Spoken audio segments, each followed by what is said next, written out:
is good, everyone? This is your host, Deanna Kuempel with Label Free Podcast. To live your best life, you must live label free. Please welcome my very special guest, zooming in all the way from Raleigh, North Carolina, Andrew Lees. He is a business launch specialist and co-host of Entrepreneur Life Podcast.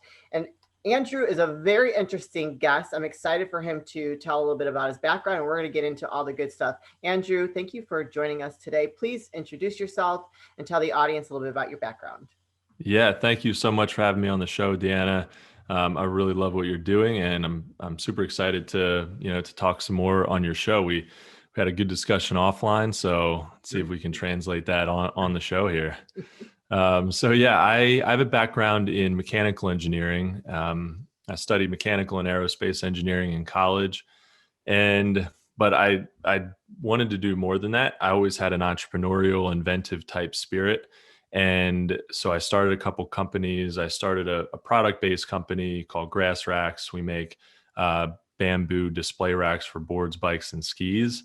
And then I also have a product development business. And from that, so I develop physical products. We don't really do apps or SaaS type products. Just to kind of be clear, because sometimes there's a little confusion there. But then from that, I realized that a lot of people really struggle with just they don't necessarily have an idea of how to get their idea to and monetize, like launch and monetize that idea. So there's a lot of misconceptions out there. There's a lot of kind of fake gurus trying to lead you down one path or the other, and there's so many different shiny objects to chase. So I really love helping people figure out that path and help them with a strategy to get from their idea to launch it and grow a successful business from there. I love that. And so you really fascinate me. And, we had this conversation before we started recording. I feel like with your background, like that scientific part, that very analytical part, you typically does not marry up to like an entrepreneur. And It's like almost like polar opposites. Can you tell us a little bit about that struggle or that journey for you? Because I think that would really benefit someone who might have your background that wants to do a little bit more, be a little bit more of an entrepreneur. Yeah, definitely. So I definitely have a very analytical brain, but I also have a very creative brain. And I also am very ambitious. So I think a lot of people there's a lot of engineers who get a lot of joy out of getting really into the weeds of a problem or an engineering type problem. Sure. And they really getting into the physics and the math. And there was a time in my life, especially in college, when I loved that. I loved being in the weeds of that. But I also realized that staying there kind of conflicted with my ultimate goal, which was to start a business, grow a business and be financially independent and successful in that way. And for me, it wasn't about making the most money possible, but it was just about being financially independent and not having to really worry about not living paycheck to paycheck, which a lot of people, even if they make six figures, you can still easily live paycheck to paycheck. And if you're working for somebody else, you definitely have to worry about, about that getting taken away from you, especially now that there's no loyalty on either side, on the employer and the employee side. And a lot of people kind of found that out with COVID. A lot of employers didn't have a choice but to, be furloughed or laid off. So I think it's a super interesting time that we live in now, that a lot of people are starting to realize, a lot more people are starting to realize, hey, I want to have some more financial independence. I want to start a business. And so anyway, that kind of take it back to me, that is, I definitely struggle with balancing my analytical engineer brain and my creative brain. And like we were talking about offline, sometimes I'll get through, I want to solve every problem. Sure. So, and I kind of look at a problem as there's just a solution for it. Mm-hmm. I try not to worry too much about it, because as an engineer, I was really taught to you just work your way through it. There's always some solution, right? But sometimes with that mentality, I work through things a little too systematically, and a little bit, and I forget sometimes about, to take a step back and think creatively. And it's important to do that because I think the creative part um, inspires you as an entrepreneur. And if it inspires you, it inspires other people. And that's how you connect to other people. And as an entrepreneur, that's what we're trying to do. That's the most important thing. If you can't connect with anybody else, then you're just living in a bubble. So, Boom. I've got like fireworks going off. That was very, very profound and powerful. Yes. Oh my gosh. I love it. So talk to us a little bit about this business launch, that business launch specialist that you are, because I loved what you said before we started recording, that you just want to help people. So can you talk a little bit about that and what you do specifically to help others? yeah. So what I realized is, and I was developing products for people, developing my products for myself that I was launching, but also for my clients. And I realized that there's a lot of people who they don't know how to get from their idea to launch and monetize and get their idea out there. And so I really wanted to. It first kind of started as rounding out my services to include more than just engineering and product development, Sure. because what I was realizing was I was developing products for people, and it's really only one piece of the puzzle, Mhm. and there is a misconception, I think, that you get a patent, you develop a product, and you're going to be a millionaire very quickly. And it's just not at all the Not case. reality. Hmm. No. So, I mean, a lot of it, you've got to have a great product, you've got to have a great design. Um, and having a patent can be great. You don't necessarily need it, but then the next most important thing is understanding how you actually launch that product, and how you, it's not, when I say launch, I don't mean this event with a lot of fanfare and like, hey, my product is out there, but it's, how do you connect your product with your ideal customers? How do you figure out who your ideal customers are? So how do you do that market research? How do you understand your competition? Model your business, do financial modeling, market, and then what are you going to do from branding, marketing, and sales standpoint to really set your product apart and then connect with your audience? So, and there's a lot of different ways to do it.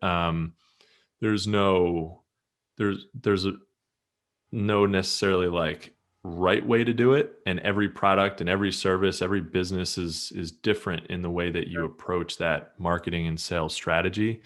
Some businesses may work really well with driving traffic through ads or organic traffic, or some of it's Google ads, Instagram, Pinterest. There's so many different ways, press releases. So there's so many different ways to get the word out there, once you already have a product, that it's just super important to have a strategy. Because I didn't have a strategy when I launched Grass Racks, the board rack company, and I did put a business plan together, but it wasn't a good strategy. I Yep. wrote it. It was a pain in the butt. And I wrote it because I thought I had to. Yeah. And it was like a 30-40 page document. And I haven't looked at it. I actually stumbled on it when I was going through files the other day. And I still didn't even open it because I'm like, it just Really. didn't help, unless you're getting a loan from a bank or maybe talking with certain investors. A formal business plan doesn't necessarily help. The most important part of strategizing is not to communicate to other people what your business is all about. Like, if you're looking for investment, sure, you need to communicate it. Um, Definitely, if you're looking for a loan, you got to be able to communicate it. But what I think a lot of entrepreneurs miss is they first need to understand how it works themselves. Need to understand their strategy themselves, because they need to execute on it, and on a daily basis. And you got to know what you should do, when you should do it. And so that's why I want to help people figure out that plan for their business and just launch with more confidence and save time and money, because I know I've wasted plenty of both trying to figure it out. You and me both. You and me both. I think that what you offer is incredibly important. So even like, let's just like from my podcast point of view, which you have a podcast, I've had Hmm. to really figure out how to like my strategy and how to get it out there to increase my audience and just build and build and build. Because having a podcast, you're not asking anybody to buy anything from you, typically, unless you have another side business and you're using this to market. So Right. for me, it's like the market is so saturated, right? With so many things, with products, with podcasts, with this, that, the other Hmm. thing. And so you really have to figure out what is going to make you stand out, and so that your message is going to get to like you said, my target audience, your target customer. And Hmm. it has been a learning lesson for me. But I also, and I was a fashion designer and I have a skincare line. And so like I made a lot of mistakes with that. And I think that if I had someone maybe like you that could have helped me with that strategy, I probably would have been a little bit more successful with the fashion design. However, I don't know if I would have kept going regardless. It is Yeah. a very unique business, and I've had tons of businesses in my life, but it's a very unique business, and I think you have to have really deep pockets if you're going to get into the fashion game. But Hmm. yeah, I love what you're offering, and I think that it is very important, especially this day and age. When we have so much coming at us on a daily basis through social media, through emails, through this, through that. Just like there's so many different outlets, right? And Hmm. so, you're going to really have to figure out, I mean, social media is such a powerful platform for anyone. So whether It you're is. you're Yep. a public person, you have a product, if you really leverage that in the right way, I mean, it's gangbusters, right? And I mean, I Mhm. love it. I'm a total social media whore. So I'm Yeah. all over it. I I get mean, that. it's free, which Right. is amazing, right? And yeah, and you can definitely, um, I mean, you can leverage that for free. You can obviously advertise on those platforms, which sometimes helps to augment or accelerate, getting in front of people. But yeah, you're right. I mean, it can be a really, really great tool. And I would say that you have to figure out usually with a particular business, there's a platform that works better than others. For Yeah. some, Instagram works really well. Like for fashion, Instagram, I feel like, and you probably know a little better than I do about that, but um, there's a ton of fashion companies on there, but there's also a ton of interest too. Yes. And there's a lot of affiliates on Instagram. There's a lot of influencers that you can tap into that you can work with. And it probably converts better than some products. So yeah, knowing that like for grass racks, our best platform is Pinterest. Oh, really? Okay. We get much more traction, actual sales from Pinterest. So and I was really surprised by that because for a while everybody was like, hey, you gotta grind on Instagram, you gotta Right. build it up, which is important. I think it's important to kind of be present on it on at least a couple platforms, and Instagram is at least Instagram or Facebook. I think now having it's kind of weird sometimes when I see somebody has a Facebook page and not an Instagram. Yeah. They'll be running ads on Instagram and you click and they don't have an Instagram. It's more just like you need that presence, I think. But it is important to figure out what's your platform. Where are people really looking who are looking for your type of product or service? That's true. I've actually been using Twitter a little bit more because I'm finding that on Twitter for my podcast, there's like so many people that are asking for recommendations, and I honestly don't like Twitter. I don't get it. Yeah. I just don't get it. I watch a lot of some of these tweets, and I'm like, this is so stupid. Just like Yeah, yeah. TikTok, I really can't get into TikTok. I find it so dumb, but maybe I'm aging myself a little bit. I was on there and I was trying to get more of a presence, and I'm like, with everything that happened last year and the whole like, oh, China is like grabbing all our information, blah blah blah. I was like, I'm just gonna get Yeah, off. totally. Yeah, it's a little bit weird. Yeah, my wife loves TikTok, Oh, does she? and she'll Does she tell do me the something. dances? No, she does. She wants us to do the dances. So we got Dude, you should do it. You should do it. yeah, yeah. Well, we've tried a couple, and I'm a terrible dancer, so I That's just all bring it right. down. She's a great dancer, but I kind of bring down Oh the my God, that's average. awesome. So I'm gonna have to go. Well, I gotta go check this TikTok out. You want to tell us what it is, the handle? What's that? Oh, we don't have anything up Oh, ourselves. It's darn. just like yeah, I know. Yeah. But it's so she'll tell me something. She'll be like, hey, did you know blah, blah, blah. And she'll, tell me this cool fact. And I'm like, oh, no, I've never heard that before. That is pretty cool. And she'll be like, I learned it on TikTok. And I'm like, oh, okay, cool. There's definitely value to it, and it'll be interesting to Yeah. see how that plays out, and I'm trying to figure out how do I leverage TikTok, for my business to connect with more people. You've got to, whatever it is, you've got to play in the format, whatever platform it is. Every platform has its own format. Right. Yeah. Pinterest to Instagram is a little closer. You can throw up a picture on either platform with a description. You're going to be okay. It's about, it's roughly the same kind of format, even if you're targeting different people. TikTok is kind of completely different. You got No, to play with the trends, see what's trending. And that is something that my wife is really good at, is figuring out what the trends are. So okay. she'll be like, hey, you could apply this trend to your business. Like one of them on TikTok right now is show me something without show me like you watch Shark Tank without telling me, or tell me you watch Shark Tank without telling me you watch Shark Tank. And then it could be you like reading an entrepreneur mag with a shark in the background or something. So it's Okay. like I got more you. of a visual thing, and you can then use that trend in your business. So tell me about product launch without telling me about product launch, and then you could have a picture of your product that you're just about to launch. And That's cool though. I mean, yeah, yeah. I like the premise of that. So I have a friend who's very active on TikTok. He's got like over 200,000 followers, and they're actually sending him money now because he's got Hmm. so much engagement, which is great. I'm happy for him. And I've seen some courses on how to use TikTok for podcasts, and Hmm. I really should start doing that. But I don't know. With so many different platforms, it's really kind of hard, and it's a full-time job.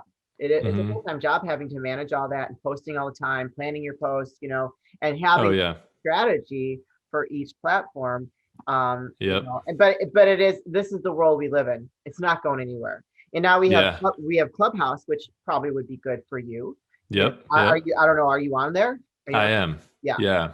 Yeah. And it's a really cool platform. I had to turn off notifications for a couple Oh, weeks just God. because I like, whenever I need to actually get a lot of, real work done, I'm like, all right, I gotta turn those notifications off, because It's it's nonstop. constant. It's nonstop. And I'll go on there and I'll see people in Clubhouse rooms for hours. And like every time I go on, they're still on there. It might be a different room, but and I'm Yeah. like, when are you sleeping? What do Yeah. you do? What are you doing with, Maybe but they're just constantly logged in to have that exposure. I don't know. We had this yeah, yeah. that was a topic last night, that when we had a fire. So I told you I was in a virtual networking group last night, and there are people from all over the country. And I mean, it's a really great group, especially maybe for you. I could send you the link. So Yeah. this one was specifically focused in the Midwest, but we had people zooming in from like California, St. Louis, all over the place.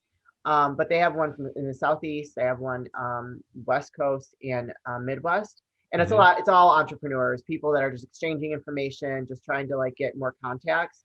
But Yeah. Clubhouse was a topic of conversation after the event closed. We had a fireside chat where people could ask me anything, for like 20, 30 minutes. And then there was a discussion about Clubhouse. And somebody said, well, it's going to get saturated like every other social media platform, and then it's not going to be as valuable as it is right now. So right now Yep. it's time to really take advantage of it until it starts, because it's only available on iPhone, not on Hmm. Android. So once that happens, it's just going to get more saturated and not going to have the full benefit that it does right now. But Yep. I had a question for you. I wanted to go back to your background. How do you feel that your mechanical and aerospace engineering helps you be a good strategist for entrepreneurs? Great question. So that plays to the engineering. My engineering brain is like the analytical side, and I think having a good strategy is very analytical. Okay. It's very kind of cut and dry and organized, and solving through problems, reverse engineering kind of sure. figuring out like, okay, where do I want to get to? How do I strategize to get there? Yeah. And so if the most important thing I learned in engineering school was how to solve problems. And that's it actually right out of college. Engineers will get picked up for a lot of different employers, not just engineering companies, hire engineers because of that. So Yeah.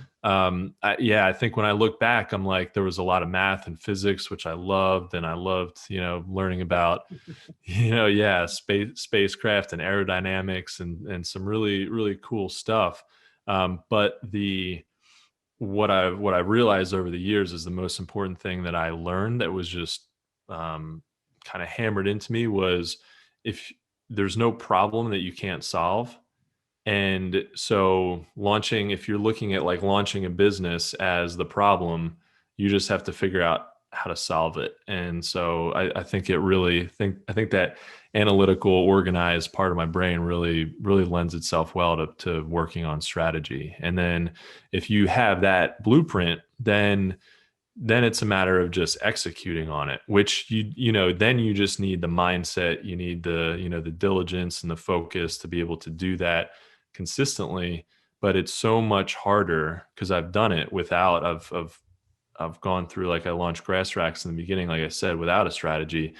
And it's like I do a little bit of this and a little bit of that. And, Yeah. you're just Bouncing around. constantly, yeah, you're bouncing around executing on things that, you think are great one day. And then the next day you're not into it and you're on to something else. And you just can't have that. You've got to be consistent. You've got to be doing you got to be doing the right things in the right order consistently. Oh man, you're dropping so many great nuggets of wisdom. So anybody that's out there that's listening, which I know a lot of you are entrepreneurs and people that are kind of doing your own thing. That was some really great stuff, really great input from Andrew. Andrew, I want to switch gears really quick and talk about your co-host on Entrepreneur Life podcast. Can you Yeah. tell us a little bit about that? Because I think that really kind of marries up well with what we're talking about and what I'm throwing out there to the world. Yeah, definitely. So we're, I know you're interviewing entrepreneurs and business people, and it's really cool. It's similar to what we're doing. I mean, we're interviewing entrepreneurs, and the show is called That Entrepreneur Life. So what we're trying to do with it is we want it to be. I'm a huge fan of How I Built This by Guy Raz, and so I recommend people check that out too. But what we're trying to do is be How I Built This, but with even more actionable insight. So, they're asking a lot of questions on that show about these high profile entrepreneurs, founder of Patagonia, founder of Bumble, all these, relatively famous companies. And they're asking about their journey. And I think the journey is such a cool part. And we want to know about the journey, but we also want to know what are some things that you've learned along the way that our audience can go out and implement in their business today. Mhm. Not sort of like high level stuff that it's like, you know, oh yeah, if I focus more, I'll get better. Cool. But how do I do that? Or how do I really, what's a tactic? What's an Sure. actual tactic that I can implement in my business right now that, that will help me. So that's the kind of stuff that I we love it. want to kind of get out of our guests. I think that there's never enough information for anyone that is an entrepreneur trying to break out of whatever, box that they're in and to stand on their own and become independent. So I Hmm. think that that's awesome. I just go about it a little bit different way. I like to focus on like you with your very interesting background, and now you are completely different than what like yeah, you're using those skills that you've learned and you went to school for, but you're doing so many. I think you're a better asset to the world by offering your strategy, your business launch strategy, and all that stuff. I think that is more valuable. So, I appreciate that. well, for sure, like I said before, or maybe I said it during, I don't know. I'm all about serving others, and I think that there's not enough people like us that are serving people, and I find that a lot of entrepreneurs are really successful ones are Mhm. coming from a place that want to help and want to make sure that you're offering wisdom and advice to someone who needs it that wants to become successful. So I think it's just Yeah. really, really important. Um, can you go ahead and like let us know some links or where people can find you, follow you, maybe consult with you on what you're offering and your podcast? Yeah, definitely. So you can find more at stokestrategies.com. And my product development company is Stoke Ventures. So that's stokeventures.com, and at Stoke Ventures on Instagram, it's Stoke_Ventures. And then the podcast is at entrepreneurlife.com. And you can check out episodes there, listen to it on any of your favorite, podcast directories, and sign up for our newsletter. And so those are the best ways to reach out. You can DM or email me. And I'm always happy to talk to entrepreneurs and, people just even thinking about starting a business. Even if we don't end up working together, even if I can't help with product development or product launch strategy, I'm always happy to just bounce ideas around and just help in any way I can, just give some advice. Awesome. Oh my gosh, you're the bomb.com, Andrew. So you have any last words or piece of wisdom you want to share with the audience before I wrap things up?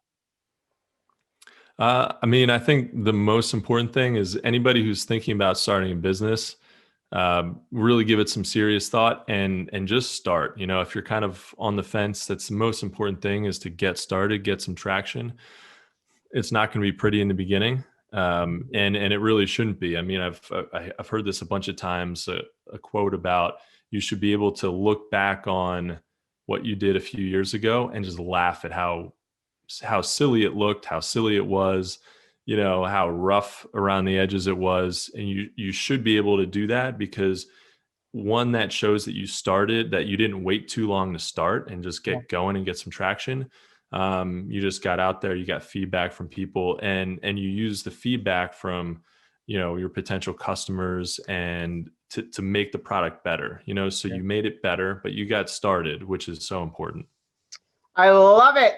Andrew, you're awesome. I could keep talking to you forever, actually. Like we didn't even touch any of the other questions, but we might have to do like a follow-up and just see where things are with you, and just kind of see how many people hear about all the people that you're helping with their business strategy. But That would be guys, awesome. Yeah. you guys, this is your host, Deanna Kuempel with Label Free Podcast. To live your best life, you must live label free. Please don't forget to subscribe, like, comment, and share. And I'll be back very soon with more dynamic guests.